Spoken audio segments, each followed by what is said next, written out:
అందరికీ నమస్కారం. రాజకీయాల్లో నిప్పు లేనిదే పొగరాదు అంటారు. అంటే ఏదైనా ఒక వార్త అసలు వార్త అనేది లేకపోతే దాని మీద చర్చ అనేది జరగదు. అలాంటిది చిలకలూరుపేటలో ఫస్ట్ టైం 2019లో ఎమ్మెల్యే గెలిచి రాష్ట్ర క్యాబినెట్లో వైద్య ఆరోగ్య శాఖ మంత్రిగా ఉన్న విడుదల రజనీ మీద అనేక ఆరోపణలు ఉన్నాయి. ఏది ఇళ్ల స్థలాలు కొనుగోలులో ఆరోపణలు ఉన్నాయి. రైతుల దగ్గర నుంచి కొనుగోలులో ఎక్కువ డబ్బులు తీసుకున్నారు, రైతుల దగ్గర కూడా డబ్బులు తీసుకున్నారనే ఆరోపణ ఒకటి ఉంది. అదేవిధంగా స్టోన్ క్రషర్స్ దగ్గర 5 కోట్లు డిమాండ్ చేశారు. దాంట్లో ఎస్పీ గారు జోష్ గారు ప్లస్ ఎమ్మెల్యే గారు మరిది గారు మంత్రి గారు ప్రమేయంతో 2,20,00,000కి సెటిల్ అయింది మా పంచాయతీ. లేదంటే కనుక సీజ్ చేస్తాం, లేకపోతే 50 కోట్లు జరిమానా విధిస్తాం అని బెదిరించి 5 కోట్లు డిమాండ్ చేశారు నాటి మంత్రి విడుదల రజనీ గారు. అయితే ఆ క్రషర్స్ ఓనర్స్ వెళ్ళి ఎవరో 10 మనుషులతో మాట్లాడుకుని 2,20,00,000 ఇస్తాకి సెటిల్మెంట్ చేసుకున్నారు. 2,20,00,000 ఇచ్చారు. 10 లక్షలు నాటి విజిలెన్స్ ఎస్పీగా ఉన్న జోషి గారికి, అదేవిధంగా మరిది గారికి, అదేవిధంగా విడుదల రజనీ గారికి 2 కోట్లు, చెరొక 10 లక్షలు 20 లక్షలు 2,20,00,000 ఇచ్చినట్టుగా ఆ క్రషర్స్ రిపోర్ట్ ఇచ్చారు. క్రషర్స్ యాజమాన్యం. అయితే దాని మీద గవర్నమెంట్ సిఐడికి అప్పచెప్పింది ఈ కేసుని. సిఐడి వాళ్ళు A1గానేమో విడుదల రజనీ, A2గానేమో నాటి ఎస్పీగా పనిచేసిన జోషి గారిని బుక్ చేస్తూ కేసు ఫైల్ చేశారు. అయితే ఈ కేసు ఫైల్ చేసిన దాని మీద పార్టీలోనూ, టీడీపీ పార్టీలోనూ, వైసీపీ పార్టీలోనూ అంతర్గతంగా చర్చలు జరుగుతాయి. ఏమని విడుదల రజనీని అరెస్ట్ చేస్తారు అని కొంతమంది, చేయరని కొంతమంది. నేనేంటి చాలా ధైర్యవంతురాలని, నేనేమి భయపడను, నేను సత్తగల నాయకురాలని అని ఆవిడ సోషల్ మీడియా ద్వారా పోస్ట్ పెడతా ఉంది విడుదల రజనీ గారు. రైట్, ధైర్యవంతురాలువే, బయటికి మేకపోతే గంభీరాన్ని ప్రదిస్తూ అంతరంగంగా మధ్యవర్తుల ద్వారా రాజీ ప్రయత్నాలు చేస్తుంది విడుదల రజనీ. ఆ విషయాన్ని ఈరోజు లైవ్లో కృష్ణదేవరాయలు నరసరావుపేట ఎంపీ చెప్పడం కూడా చెప్పారు. ఏమని, నా దగ్గరికి నిన్న మన ఒక పెద్ద మనుషులు పంపించింది, డబ్బులు కట్టేస్తాను, కేసు లేకుండా చేయమని అడిగింది.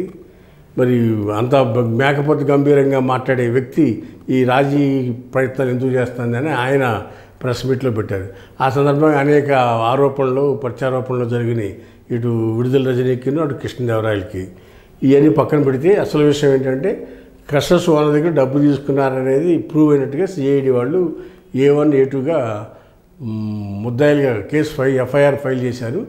రేపు ఎల్లుండో 2-3 రోజుల్లో సందర్భానుచితంగా అరెస్ట్ చేస్తారనేది టీడీపీ వర్గాల భావన. అరెస్ట్ చేసినా చేయొచ్చు, ఎందుకంటే ఇప్పుడు రాజకీయవేత్త. నేను సైబరాబాద్ మొక్కని హైదరాబాద్లో చంద్రబాబు నాయుడు హైటెక్ సిటీకి వెళ్తే అక్కడి నుంచి నా కెరీర్ స్టార్ట్ అయిందని తెలుగుదేశంలో మహానాడు వేదికగా మాట్లాడిన వ్యక్తి. తర్వాత అదే చంద్రబాబు నాయుడిని అదుపు లేకుండా, లోకేష్ని, చంద్రబాబు నాయుడిని, పవన్ కళ్యాణ్ని అదుపు లేకుండా తిట్టిన వ్యక్తి ఈ విడుదల రజనీ. తర్వాత నేను జగన్మోహన్ రెడ్డికి విధేయురాలని, భక్తురాలని అని చెప్పుకుంటా ఉంది ప్రస్తుతం. మరి రేపు పరిస్థితులు మారితే ఏ రాజకీయ పార్టీలోకి వెళ్ళినా ఆశ్చర్యపడవసలు. అలాంటి విడుదల రజనీని రేపు ఎల్లుండి అరెస్ట్ చేస్తారని మనకు అందుతున్న సమాచారం.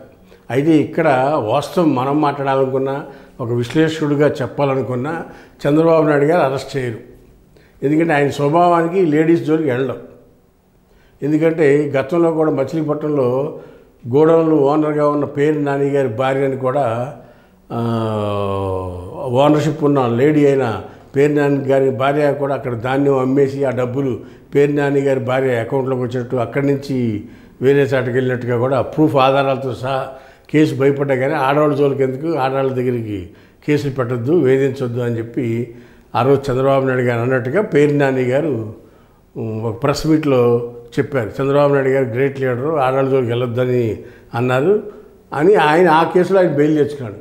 ఇప్పుడు కూడా ఇదే కేసులో విడుదల రజనీ గారిని అరెస్ట్ చేయడం అనేది జరగదు. ఈవిడ కూడా బెయిల్ స్టార్ట్ చేసి ఈవిడ కూడా బెయిల్ తెచ్చుకునే వరకు వేచి చూస్తారు చంద్రబాబు నాయుడు గారి ప్రభుత్వం అని చెప్పి టీడీపీ కార్యకర్తలు మరీ ముఖ్యంగా వాపోతూ ఉన్నారు. చంద్రబాబు నాయుడు గారిని దుమ్మెత్తిపోస్తున్నారు.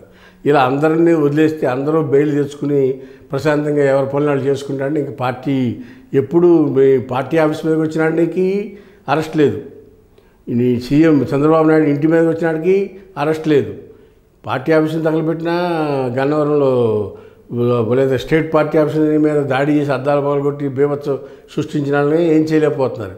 చంద్రబాబు నాయుడు ఇంటి మీద దాడి చేసిన వాళ్ళు హైకోర్టుకి వెళ్ళి సుప్రీంకోర్టుకి వెళ్ళి బెయిల్ చేసుకునేందుకు ఏం చేయలేకపోతారు. అదేవిధంగా ఉంటుంది ఈ విడుదల రజనీ కూడా కేసు కూడా అని కొంతమంది తెలుగు తమ్ముళ్ళు మరి ముఖ్యంగా ఆవేదన చెందుతున్నారు, ఓపోతూ ఉన్నారు. వేచి చూద్దాం రాబోయే రోజుల్లో ఏం జరుగుద్దో. హాయ్ ఫ్రెండ్స్, మా ఫ్యూచర్ టుడే ఛానల్ చూస్తున్నందుకు చాలా థ్యాంక్స్. మరిన్ని లేటెస్ట్ వీడియోస్ కోసం వెంటనే సబ్స్క్రైబ్ చేయండి. అలాగే ఈ బెల్ని కూడా రింగ్ చేసేయండి. మా లేటెస్ట్ వీడియోస్ నోటిఫికేషన్స్ అన్నీ మీ మొబైల్లో వస్తాయి. మా వీడియోస్ మీకు నచ్చితే లైక్ చేయండి, షేర్ చేయండి, నచ్చకపోతే కామెంట్ చేయండి.